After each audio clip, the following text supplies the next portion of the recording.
So welcome everyone. Today I would like to give you a little introduction to fastai and an introduction to deep learning.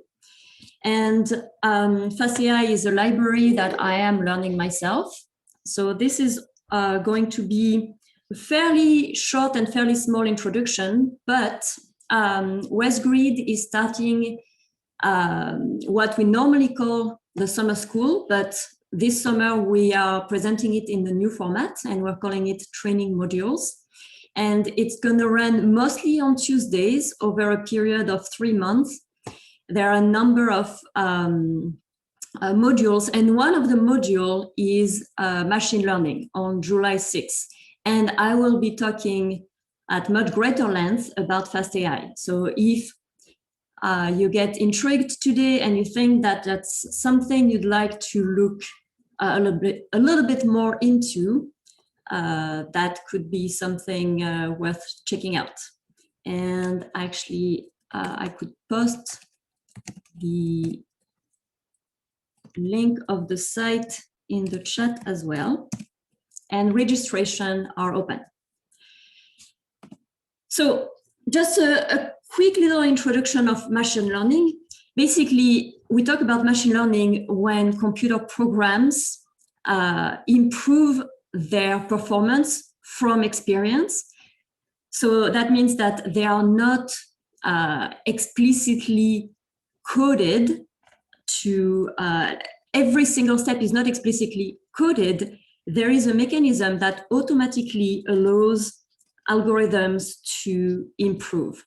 And the way we manage to do that is by feeding them a lot of data. So it's really a data-based approach. And it's really not a new concept. In 1943, there was already a mathematical model of artificial neurons. And in 61, the first perceptron, which is the smallest and simplest neural network. It's also in 61 that Arthur Samuel wrote a checkers program that managed to beat some checker players. And Arthur Samuel came up with a theoretical model that I will show in a minute that really is the basis of the functioning of a neural network. And then in 86, the PDP research group published a very influential book called Parallel Distributed Processing. So these concepts aren't new. They just took off in recent years thanks to the sudden access to large amount of computing powers that GPGPUs have provided.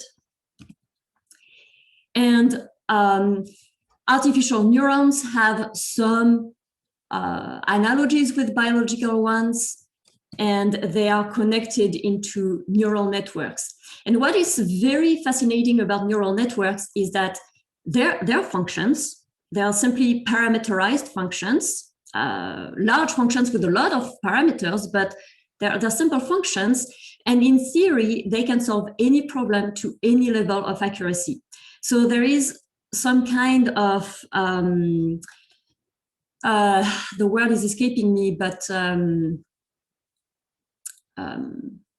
universality to the system, and that's really interesting. And the learning process is also very simple. It's simply the mapping of input data to output data, so in training sets, and that's why we need lots of data. And when we say that we need a lot of data for machine learning, that means a lot of labeled data, so a lot of data that can be used as a training set, so with input and output that can be matched. And that is done through the adjustment of the parameters of the model. So as with biological neural networks, neurons are connected, and very early on, the people who explored the possibility of neural networks realized that if you have a single layer of artificial neuron, that is extremely limited. And even some very simple mathematical functions cannot be replicated. But as soon as you have 2 layers, in theory, that can approximate any mathematical model. So that is really fantastic. The problem is that with 2 layers, you need a very wide, so very large network, and it is extremely slow. And things stalled decades ago also because of that, because they made networks very large, but they remain very shallow. If you add more layers, so if you add some depth to the network, you can actually speed things up tremendously. And so deep learning simply means a neural network that has actually 2 layers or more. So 2 layers is already deep learning technically. And so there are many types of neural networks. This is what's called a fully connected feed-forward single layer neural network. Single layer because the only layer that we count is the hidden layer in the middle. The input and output layers aren't counted. Fully connected because each neuron at a layer is connected with every single neuron of the adjacent layers. And feed forward because it doesn't make any kind of loop. It's all linear.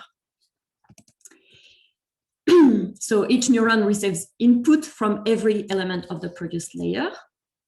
Now, this is also a fully connected and feed-forward neural network, but now we have 3 hidden layers, so that qualifies as a deep neural network.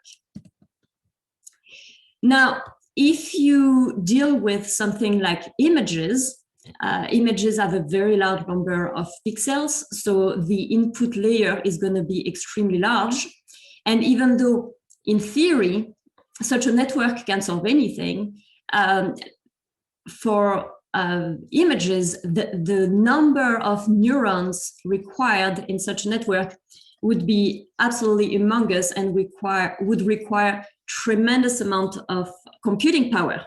And there's no point in spending so much computing power because there is some spatial correlation in an image. And so there is a more elaborate type of neural network called convolutional neural network that is used for spatially structured data, such as images. So you have a series of convolution layers and pooling layers. And as you can see, it's not a fully connected neural network anymore. Now, for other types of problems, such as text, text as a temporal structure rather than a spatial structure. Here, we have a different type of neural network that is very suitable. That's called a recurrent neural network. And here, all the neurons are connected, but it is not feed-forward. You can see that there are some loops, at least at the beginning, there is one loop. So that's another type of complex neural networks.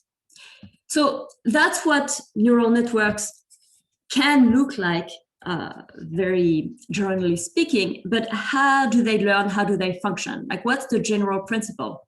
And that's really the idea of Arthur Samuel. He came up with that in the late 50s, and he implemented it in the very early 60s and managed to create a checkers program that could learn on its own and beat players. So it's a very powerful and fairly old idea. And so first we need an architecture. So the architecture of a model, that's the size and the depth of the network. So how many layers does it have? How many neurons per layer do you have? Are the layers connected? Is it feed-forward, etc., etc.? All of that is the architecture. And that is something that you set before training that will not evolve. You decide to set a certain architecture, and then that's that. That's the architecture of the model. So in theory, any architecture can solve any problem, but whether to use one architecture or another and how to adjust all of those elements will make the network more or less efficient. it will save you computing power, it will save you time, but in theory, any architecture is suitable to any problem. It's just not always efficient. And then you need parameters, because remember that a neural network is a parameterized function. And so all of those parameters are set at the beginning at some initial values. Those values can be randomly assigned, they can be taken from another pre-trained model, but those parameters will change during training. And how do they change? How does the training happen? Well, you need training sets. So you need pairs of input-output pairs. And that's why I emphasize the fact that when we say that we need a lot of data, we need a lot of labeled data. So data that has some inputs and associated output. And then we can feed both the inputs and the parameters into the architecture. And so that's where a neural network is different from another type of computer program, because in a computer program, you feed data, you feed input to get output. Here we are feeding inputs and parameters to the architecture. We get some predictions. And then those predictions can be compared with the labels from the inputs labels pair. And from that, we can get a metric, for instance, the error rate. So how many times the model will have good predictions, or the accuracy, which would be 1 minus the error rate. And so the metric that you choose, that's what you really care about. That's what you're interested in. That's the optimal, like the final measure of performance of the model that you care about. But often when you vary parameters a little bit, the metric will not be sensitive enough to change. Sometimes it will, but often it won't. So often we need to come up with a loss function which reflect the metric you're interested in. It moves in the same direction. It's often calculated from the metric, but the loss function will be very sensitive to the slightest change in parameters. And that's very important because minimizing the loss function is what allows, through a process called backpropagation, to through some kind of feedback, adjust parameters. And so the training process, and again, this is like the model of the early 60s of Samuel, that's conceptually, that's really great, because it's this very universal model that allows to automatically have this loop to adjust the parameters at each iteration a little bit more. And we will talk later on the mechanism in a bit more detail. But that's the key idea. And then once the training process is over, what you care about is the architecture that you had set at the beginning and the parameters that have now been trained, have been adjusted, because that's your model. The parameters and the architecture constitute the model. And so then that's like any computer program. Then you can throw inputs at it and you get outputs. So that was a very quick, like a very high-level conceptual introduction to deep learning and neural networks. So now let's talk about fastai. So what is this? Fastai is a very high-level library that builds on top of PyTorch, which itself is a deep learning library written in Python. So as an additional level at a very high level, it is phenomenal because it can make your life extremely easy. It can also come at some cost because maybe at times debugging or customizing can be a bit more finicky. When you build complex systems, sometimes things break. So there are some trade-offs between convenience and the risk of breakage. But PyTorch that it builds on top of is an increasingly popular deep learning library. It is widely used in research. This is the trend of tags on Stack Overflow, PyTorch in red and TensorFlow in blue. So PyTorch is still way below TensorFlow, but I mean, that metrics is worth what it's worth. It's only worth what it's worth, but because that's the only piece of data I could find on this, it looks like TensorFlow, after a very quick up curve between when it started in 2015 up to 2018. After this, saw some kind of plateau, while PyTorch, is on a pretty steady up curve. So I think that PyTorch is a really worthwhile library, really worth learning, and it's very Pythonic. So if you're familiar with Python, you'll be right at home. While TensorFlow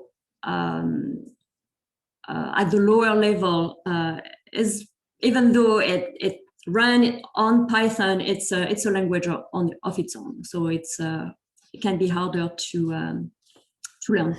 And I see someone wrote question. So Jagos, did you have a question?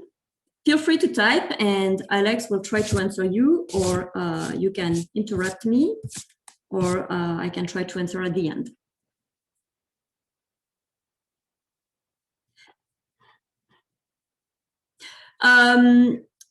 So in research, yes, it seems that PyTorch is really getting the upper hand in publications, but in production, TensorFlow is still dominant by a long shot. So I'm not sure which way your question was going, but both libraries are extremely popular, and PyTorch seems to be growing very fast. So fastai that builds on top of PyTorch has two goals. The goals are to make it extremely approachable and very quickly productive. So for people who are interested in very fast experimentation or even production, or want to put something together very rapidly, it's extremely quick. But for those who want to do research and those who want to tweak and customize anything, it is fully customizable because it's fully written in Python, and you can dive down as low a level as you want and write your own functions or customize any part of it without any issue. So it's not limiting by its approachability. The approachability is really great in that it doesn't make it fast by giving terrible shortcuts. It makes it fast by giving really well thought, very well cured defaults, so that if you don't dive into your own customizations and you use functions out of the box, you will get extremely amazing results. Not the fastest and the absolute best that can be done now. There is always a little delay, but you'll be at the best of maybe a year or so ago without having to do any customization. So it's really efficient, and I think it's worth looking into. It's also very well documented. So there is a manual, and you can explore those links at your own pace later on from the slides. But there are also some tutorials. I haven't looked at the tutorials much. There is a peer-reviewed paper. Now, what is really the most exciting is that there are free online courses. For the latest version, there's only the first part that is recorded, but the second part should come out. They are both parts of older versions. All of the code of the course is available for free as Jupyter Notebooks. And there is, that one is not free, but there is also a book that corresponds to all of this training. There is also a very good community. So this is a discourse forum just about fastai. So there are lots of supports and lots of help behind. So that's definitely an advantage. So now let's have a look at how it works. If you don't want to dive into PyTorch code or lower, if you want to have things work very quickly and put together some neural network that will solve your problem, the very basic workflow starts with using a class that's a fastai class called DataLoaders with an S, and it's a wrapper around the PyTorch DataLoader class. And that will allow you to create iterators with training and validation data. So that part will ensure that you have your data organized with validation set, training set, with your labels, with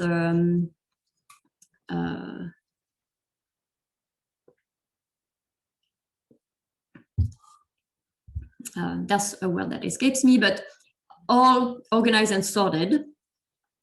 Then the learner is the training part of the model. This is where your parameters are getting adjusted. And then, of course, you want to do something with your model. So you want to visualize it maybe, or to predict some outputs from it. And fastai has very many really convenient and easy visualization tools. So let's look at a little example. I would like to see if I could train a neural network to distinguish between paintings from Monet and paintings from Van Gogh. So the two main types of model in machine learning are classification and regression. So this is clearly a classification case. So classification, you have categorical variables. And this is the case here. It's either going to be Monet or Van Gogh. So the very first thing that you want to do is to load the domain-specific library. And fastai, in a way very similar to PyTorch, comes with a number of libraries. There's a vision one, there's a text one, a tabular one, and a collab one.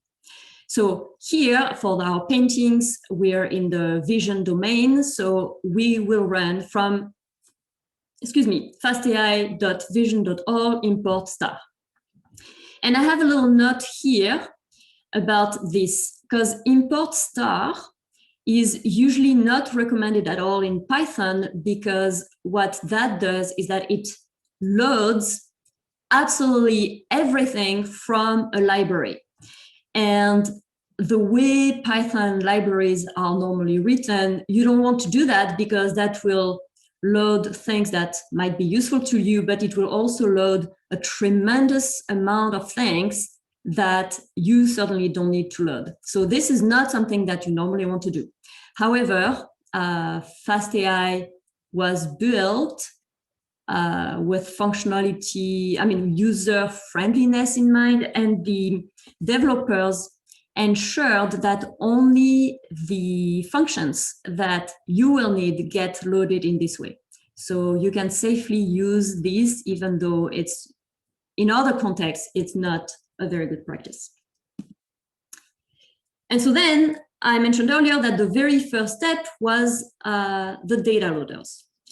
So the data loader will create a number of iterators with your training and validation data, and will create some batches of various sizes, organize them, etc. And it's the data loader that sends all of the data either to the CPU or to the GPU as you iterate through it during the training process. So here I have to admit of a little a little cheating I'm gonna do here, because fastai has this really convenient function called search images Bing that allows to download images from the Bing API. So you have to register for it, but that's free. And it's if you have your own data, of course, you don't need that sort of things. But because I wanted to try to see whether I could train a model to distinguish between Van Gogh and Monet painting, and I don't have my own collections of images from, pictures from paintings of those painters. Going through this is extremely convenient in this case. However, the Bing API changed recently, and that broke the search images Bing function. So there is an issue open in the fastai GitHub repo, but right now it doesn't work. So what would normally be extremely easy actually doesn't work. If you try to run this, you'll see that you'll get some permission denied error message from Bing. So I had to cheat and download images through some dirty Python function that were much more messy than what it looks like here. But let's imagine that this Bing API hadn't suddenly changed and things worked.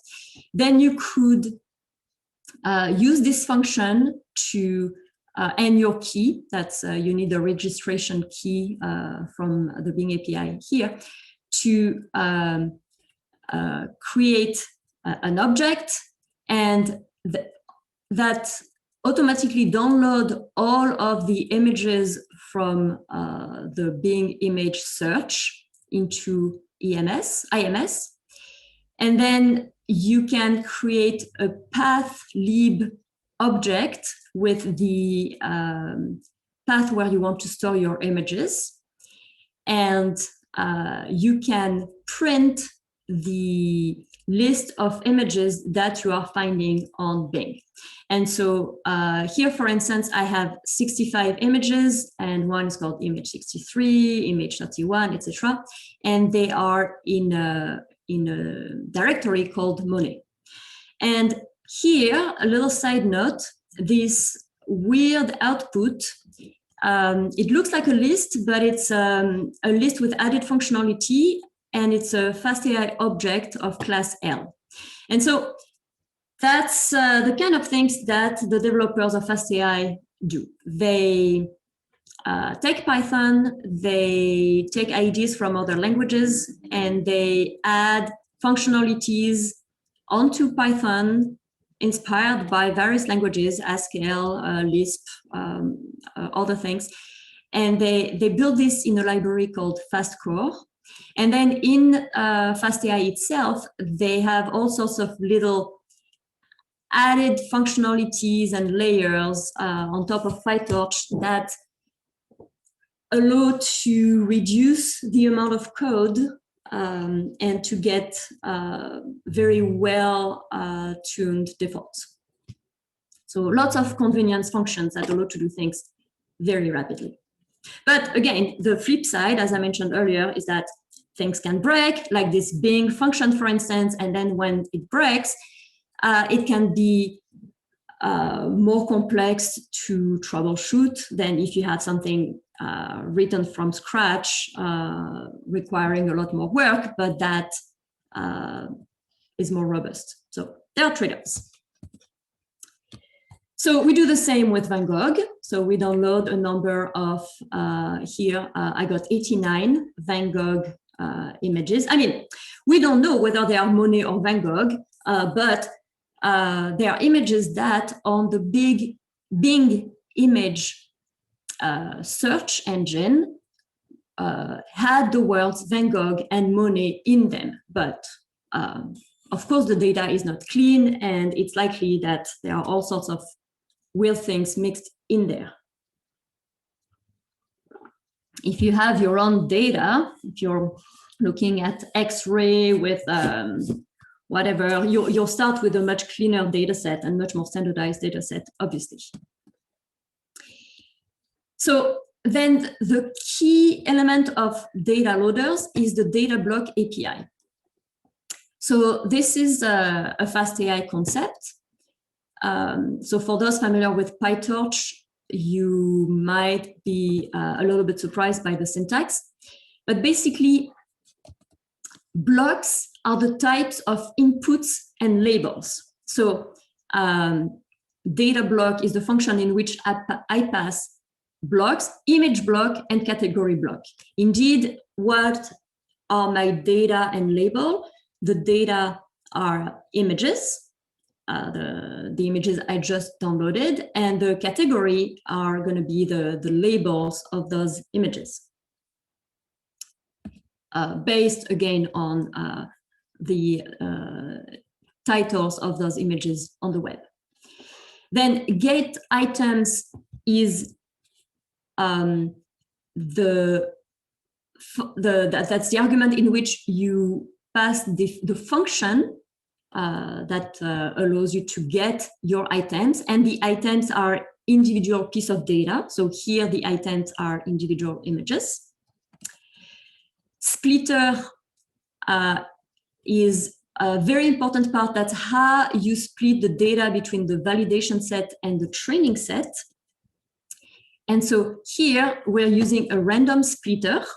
So that means that we are taking some portion of the data for validation as randomly, but you don't always want to do that. Sometimes you will want to have the latest data, for instance, particularly if you have something that's temporal. So of course you have different method to splitter the data. Valid PCT, that's the validation percent of the data that you want to keep for your validation set. So here we are keeping 20%, and we set a seed so that we will have the same validation set if we rerun the data. Since it's a random splitter, we need a seed if we want reproducibility. If we were keeping the last 20%, we wouldn't need to set a seed. Then you have the getters. So get X and get Y are the ways to get your data and your labels. Here we only need the get Y, and that's the function that will allow us to get the labels. And finally, you can have a number of transformations. Item transform is a transformation that we will apply on every single item, so on every single image. And in this case here, we are resizing each image as a square of 128 by 128 pixels, because those images all have different sizes and we cannot work with this non-standard format. So we need to resize. There is also, not in this example, but there is also a whole batch transform that I'll mention later that you could fit in there. So data block allows you to define the nature of your input, of your labels, how you get those inputs, how you create your validation set, the getters, like how you get those input and labels, and any transformation that you want to apply onto them. So you can do this in PyTorch. It's many more lines of code, of course, but the underlying idea is the same. This is just a very easy and convenient way to go about it. So let's talk about that splitter a little bit. You want to have your validation set totally separate from your training set. You train your model on, here for instance, 80% of the data. Your validation set never gets involved in the training. And once your model is trained, you test it with a training set. And the major pitfall of neural networks probably is overfitting. If you train your model for too long, or if you have way too many parameters, so a very deep neural network or very wide neural networks, or if you don't have enough data, what you end up having is, it's not a very nice way to put it, but it's as if the model was actually learning the idiosyncrasies, like the particularities of your training set, instead of extracting general principles that could apply to data it hasn't seen.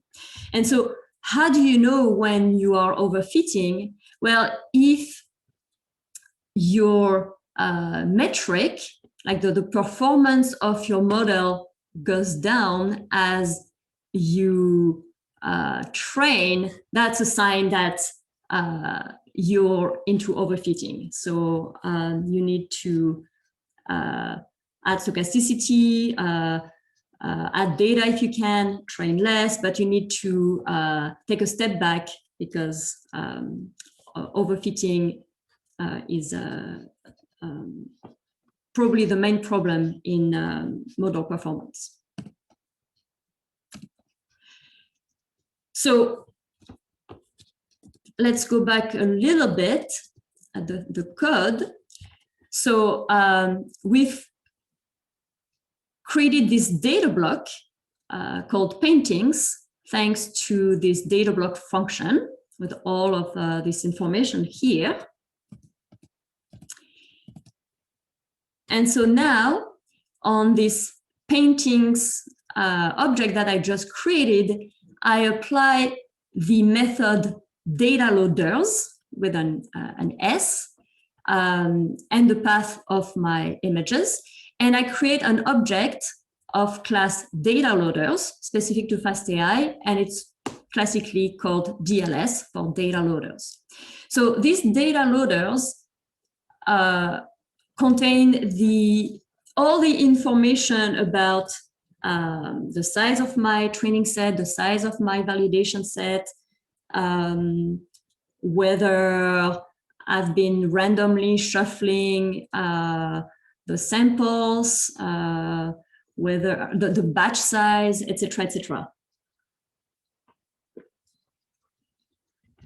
This contains all of the information as to how the data will be presented to the model during training. And so we didn't give that much information. We set a transformation, we set the types, like we set how we're doing things, but except for 20% for the validation set size, we haven't set all of those countless arguments that you have to set in PyTorch. So if you want to set them, you absolutely can. But if you don't want to get swamped and lost and overwhelmed and spend weeks trying to sort through all those arguments, and you want to have something that will have very good defaults and a very good performance out of the box, it's just convenient because it will work and will work very well. So, okay, so now we have our data loader, our DLS object. We can have a look at it. It's always good to inspect what you've created so that you don't end up with mysterious black boxes and have no idea what's happening. And fastai comes with very many easy functions to explore the data. There's all sorts of show batch, show figure, show image, show this, show that. It's very easy to make graphs and to explore data. So here, for instance, we are looking at the validation set of our DLS, because remember that DLS is the class DataLoaders, so it has multiple data loaders. In our case, it has two of them, the training and the validation one. And on that, I passed the show batch method, and I'm only going to look at 4 elements that I want to display in one row. And so I have 4 images and their label. So I don't know whether this is really a Monet, whether this is really a Van Gogh. That comes from Bing, but that's at least it looks like their images. I'm not having weird looking things. So that's a good start. And we did resize those images so that they all have the same size. They're all square. And by default, the resizing is a cropping based on the center. So that's easy, but you do lose some information because we've cropped part of the image. So it's a default because it's the fastest, doesn't require much computation, but it's not necessarily always what you want. There are other ways to resize, and one is to squish. So that means that you reshape with some distortion the image into a square. So you can see like the woman suddenly gained a little weight here on that Monet. So that allows to have all of the information, but that's very heavy computationally. So if you have a lot of data, it might not be the best strategy. Another solution is to pad with something. Here, the pad mode is zeros. So zeros are gonna get rendered as black because the pixel value are gonna be 0 in the paddings that we are adding. And then there is a last method that is more fancy and that I will talk about during the training module. You can do what's called data augmentation. You can sample various areas of the picture and rotate it and twist it and create all sorts of distortion and play with the contrast to create artificially new data from the data you have, and that actually increases model performance. So that's the most fancy method. And so in any event, whichever method you choose, you can do all of this simply by changing the item transformation. If we go back to the data block function, the item transform resize by default is cropping, but this is where you can play with how you want to transform your different images. So here I am creating a new item. Paintings is a tensor, a PyTorch tensor. So I'm creating a new one, and I am applying a different transform here with the resize method squish. And here with the resize method pad and the pad mode zeros. But it's just to show you little customizations that you can play with while still staying at the very high level of not setting many parameters in the building of your model. Okay, so first step, that's the data loaders. That's how the data is going to be presented during the training process.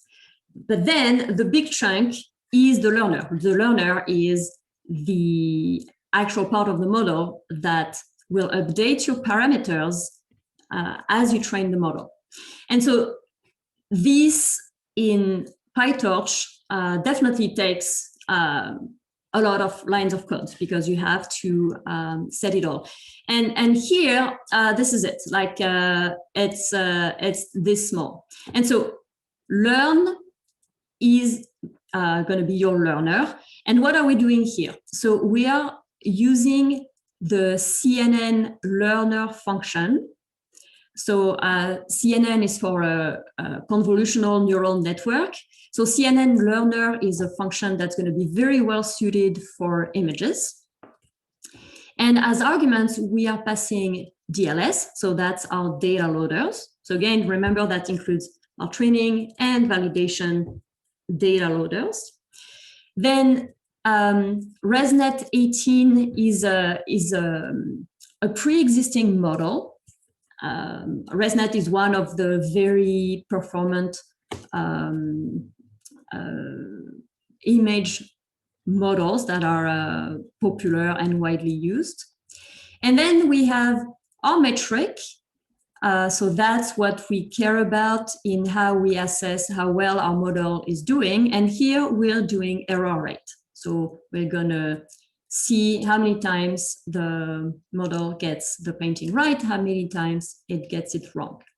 And so, okay, so we've set a learner. Now, how do we use that learner that is based on a pre-trained model on ResNet?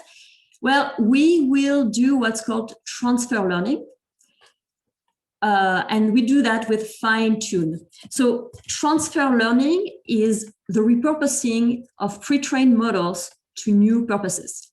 And it's used all the time. It's extremely key to machine learning because you will need much less data, much less computing time, and you will get a much better accuracy if instead of starting from random parameters, for instance, you start from a pre-trained model. And some models such as ResNet, etc., that have been trained on many types of images to distinguish between various types of objects already have parameters that are capable of discriminating all sorts of features. And so that's an excellent starting point to then train on whatever feature your particular data has. And that's it's a big shortcut rather than starting from scratch.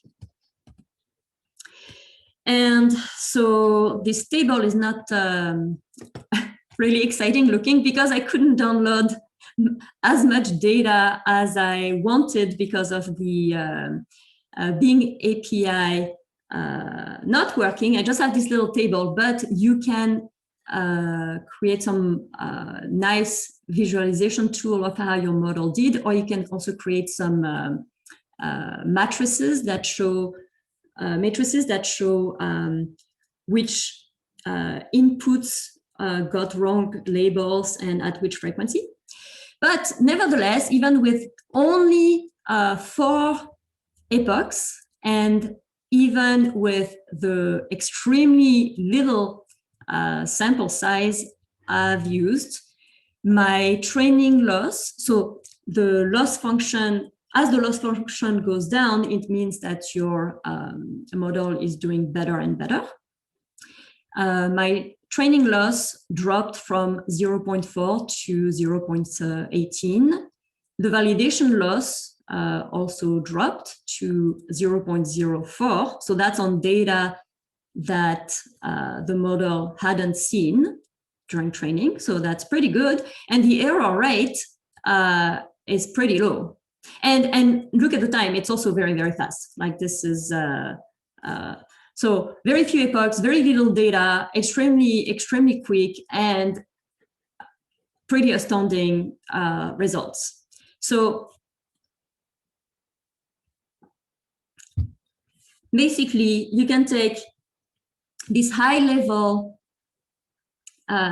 library with all those easy API pre-built and change what function, what metric, what you can play, and very rapidly get some excellent results. So it is quite impressive. But of course, if that's all you could do, that wouldn't be very interesting for research. That would be maybe great for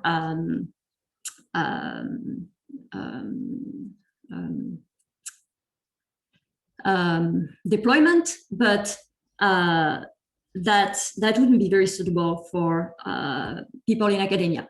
But you can get into as low level as you want because you can write your own Python functions. But here I'm just going to go into one aspect of something that is more PyTorch-like, how you, under the hood, how this training actually happens. So in a neural network, when we say that we want to reduce the loss, the method that we are using is gradient descent. So we have a function, and for each function, so you have the independent variables and the response variable. So those are the actual values. For each function, there is another function that represents not the values, but the rate of change of the values. And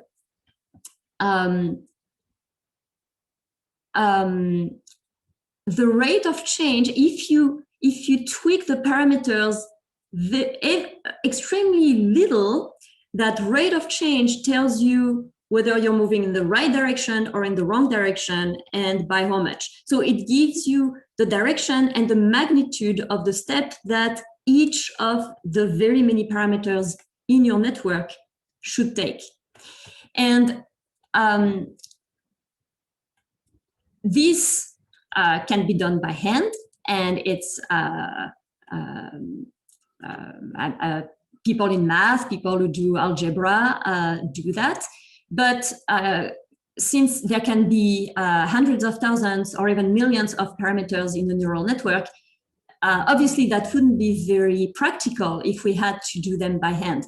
But what is great is that PyTorch, TensorFlow, and all those machine learning libraries are capable of doing automatic differentiation. So what happens is that the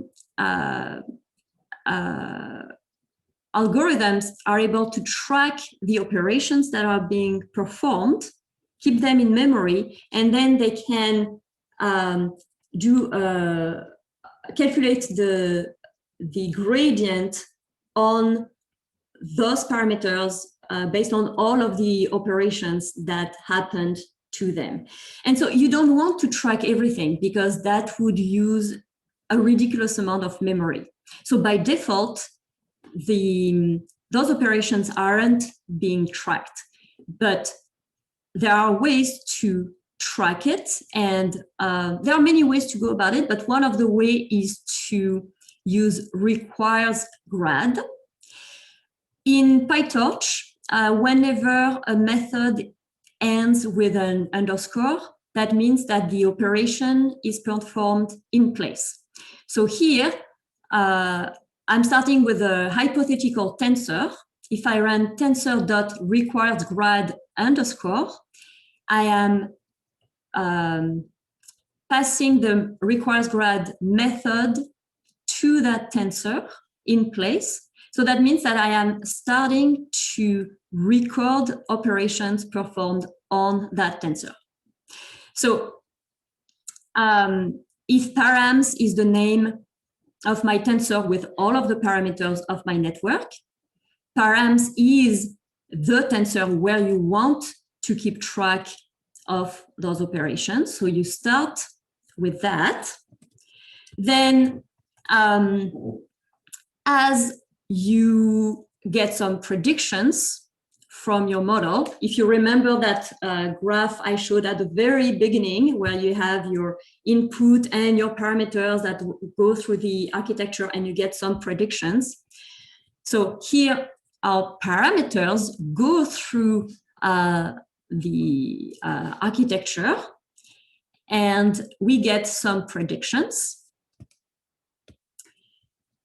The loss function can be calculated through some loss function, and that can be the least square error, that can be any number of loss functions, it doesn't matter.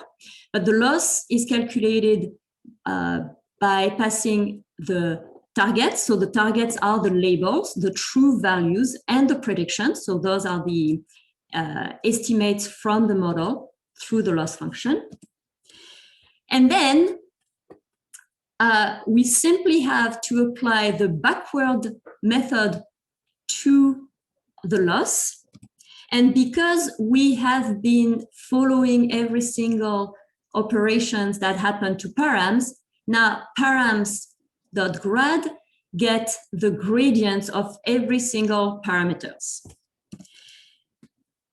So params.grad is the gradient.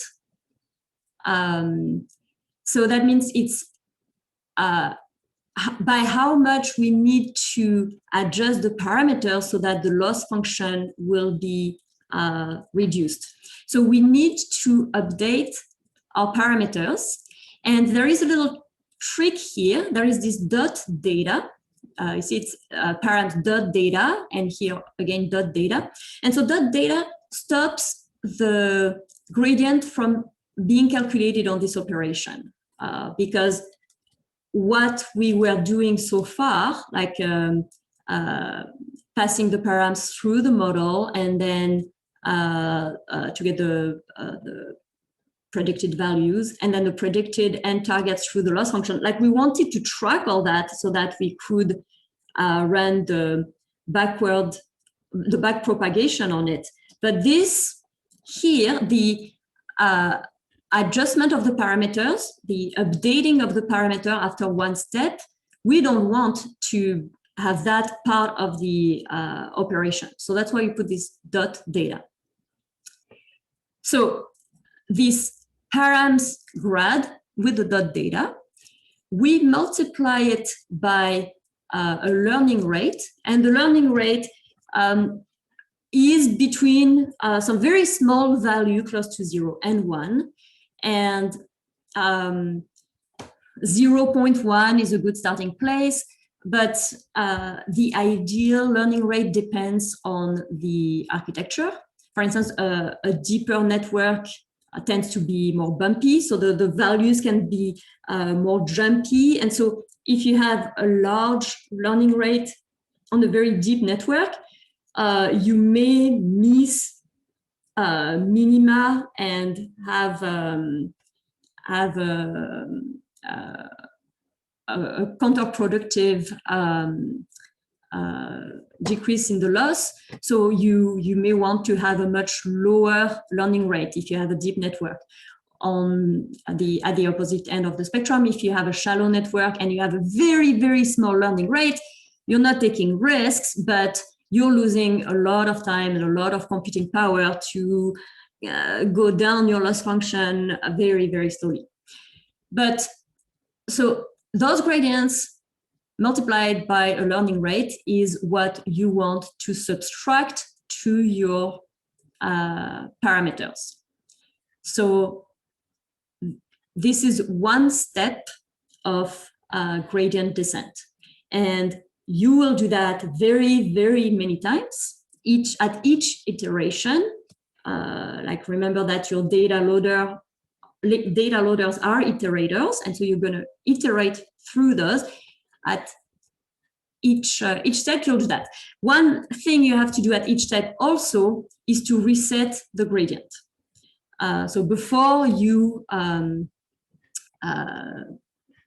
run another step, you have to reset the the gradient. So to none. None is this Python. It's not a value. It's it's a syntax to remove the value to an object. So if we put it all together, we can define a function. For instance, we could call it apply step. So that function will have as inputs, of course, our parameters, because the parameters is what we care about in the training process. That's what changes, that's what gets trained, so to speak. So we have our predictors coming from the, by running the parameters through the model, calculate our loss backward, update our parameters, and reset the gradient. And then we can print the value of loss. And then once we have our function, we can loop, for instance, range 4, since I, at the very beginning, when I was using the higher level learner, I was running 4 epochs. You could use 4, apply step params, and this is a way to run 4 epochs. So this is closer to PyTorch, but you could, of course, go much deeper and write or tweak any of those functions. So you can run things in 2 lines of codes, and then you can, go down however deep you want into lower level. Well, PyTorch gives you the absolute flexibility that you see here, but it's not so easy to find quick shortcuts. So that's what fastai it intends to bring to PyTorch. So the hour is over. So just before I leave you, I just would like to have a little word on data bias, because that's something that the authors of fastai emphasize a lot, and I think it's probably a good idea. It's good to remember that bias is always present in data, and a way to keep that in mind and try to not lose sight of this is to really document the limitations and the scope of the data. And the problems that happen very frequently is that data can be used out of domain. So it's used in a scope that's not very relevant to the model application. Or you could have a domain shift. The data could be totally suitable at first, but things change, the world evolves, and you end up with a mismatch. But the third and most frequent and most problematic problem is feedback loop. If you have any kind of initial bias in the data, it can be greatly exacerbated over time. One classic example, and that's the example that fastai uses, but it's really a very classic example. But if you have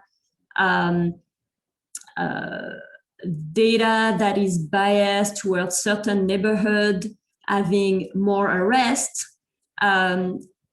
you may send more police to those neighborhoods. And if you send more police to those neighborhoods, you will have more arrests in those neighborhoods. And there is some kind of feedback loop. Increasingly over time, it will look as if crime is really happening only in that neighborhood, while it could have only started with an initial bias and a feedback loop. So the way to prevent that is to ensure that there are human circuit breakers in those systems, because the neural network cannot see that. Obviously, if you feed it an initial bias, it will get extremely performant at doing something, but that something may be misaligned with the outputs that you intend to have in the real world. So automating a lot is important for efficiency, but automating everything removes those circuit breakers and can be very counterproductive.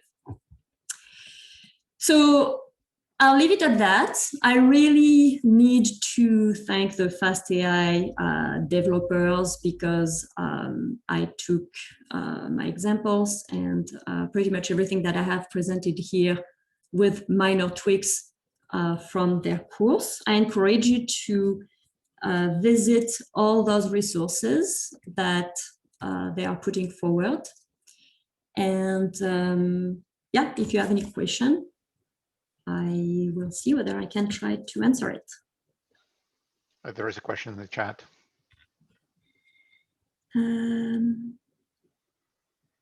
Okay, what I mentioned in the beginning.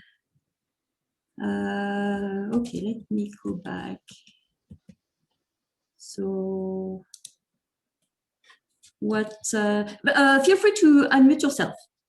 Feel very comfortable to unmute. If you want to just ask in person to clarify what exactly you mean. Hi, I meant, can you hear me? Yeah, very well. I meant, you know, you're training the model and that stuff, and then, you know, how would you, what would be mechanics of using that model that is trained on a kind of completely new, different set of data? You had in your on one of your initial slides, you had that, you know, going from further. Are you thinking of transfer learning? No, I'm not. Okay. So yeah, building the model, and then you have using a model, go further, you know, yes, this. So then, okay. You know. So at this point, you are not training anything. At this point, you consider your model as a program, as a computer program. The training process happens here. Like the training process. Yeah, I mean, how do you get the model? Where is your, you know, how do you export this model? Do you use it still within the same framework, or you kind of export it somewhere and use it in right. So yeah. No, I think I understood your question. So because the training, which is like the tweaking of the parameters, only happens here, when you reach that point, there is no training anymore. So if suddenly you throw at this model inputs that is very different than what it was trained on, your model will perform very poorly. So if you have a model, for instance, all those ResNet and all those pre-trained models that are available everywhere, if you have a model and you want to use it in a new setting, so with different type of inputs to solve different problems, you have to go back to training it. So you start with that. Oops, sorry, I'm going the wrong way. You start, the model is a combination of the architecture and the parameters. So you start with that. So instead of choosing some architecture, I don't know, from some paper, you choose that architecture. And instead of, for instance, initializing your parameters totally randomly, you're going to start with those parameters. So that's the model that's pre-trained. And then you're going to, you need some inputs and labels of your own. That's the training material, the training data.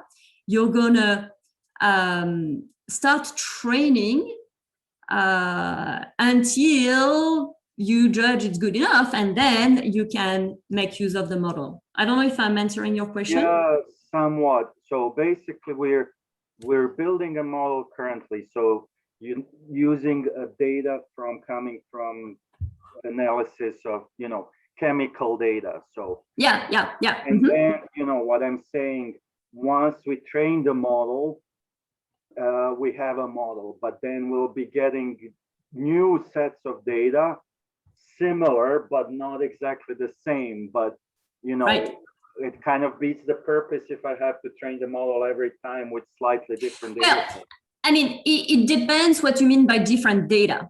Like you want, when you use the model, you want this input to be new data. You want the model, you don't want the model to have seen that particular data during training, because otherwise you don't know how good your model is. So that data is new, but it has to be similar to the training data. So when you say new data, if it's data the model has never seen, but it is very similar, that's perfect. You don't have to train it, and that's the ideal situation. Now, if it's very different data, or if you're trying to achieve a different goal with your model, like maybe the model was designed to categorize some kind of molecule, that's something else, then you need to train again. Then you need transfer learning and train it for the new purpose.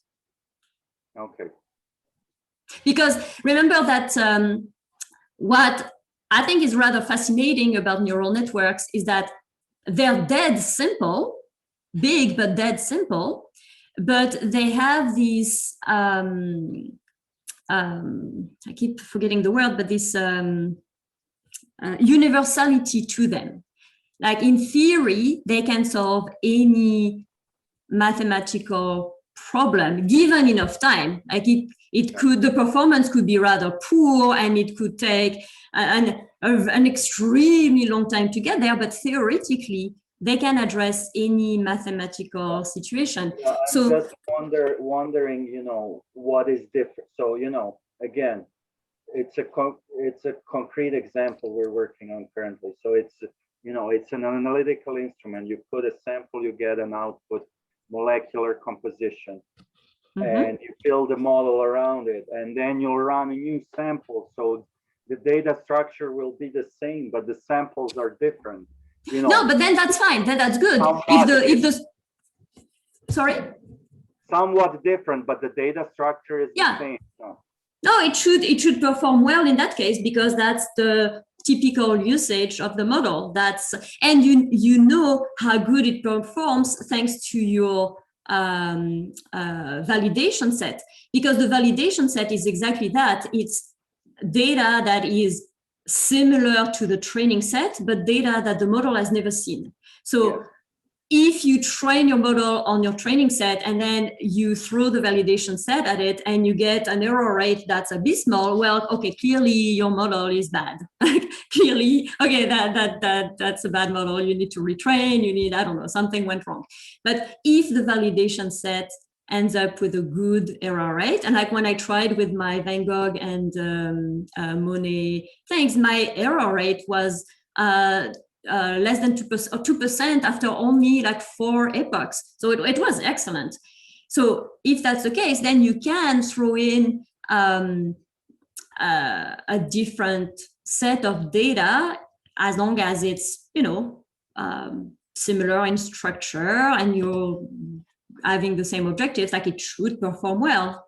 I don't know if I'm answering your question or.